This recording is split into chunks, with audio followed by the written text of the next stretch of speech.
Մանկաբուժությունը բժշկության հենց սկիզբն է, այսինքն մանկաբույժը սկսում է աշխատել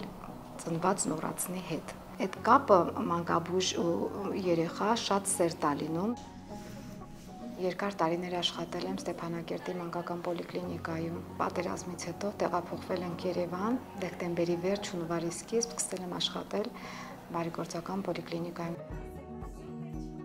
Պոլիկլինիկան մի քիչ սահմանափակ հնարավորություններ ունի, բայց այցերը, հիվանդության ցանկացած պատճառները ստեղ կարող է իր հալոցումը գտնի։ Պետք է տարվա ընթացքում 240 կրեդիտ ունենայինք, որ 5 տարի ժամկետով հավաստագիր ունենայինք։ Կրեդիտները չէր հերիքում, հովը մեզ շատ մեծ աջակցություն ցույց տվեց, ստացա հավաստագիր եւ սկսեցի աշխատել։ Հովով դիմեցինք, սկսեցի վերապատրաստվել առապգիրում։ Ես շատ ուրախ եմ, որ մանկաբույժ եմ ու երևի եթե հնարավորություն լինի կյանքը նորից ինձ հնարավորություն տան նորից մասնագիտություն ընտրելու, ես երևի մանկաբուժությունը կընտրեմ։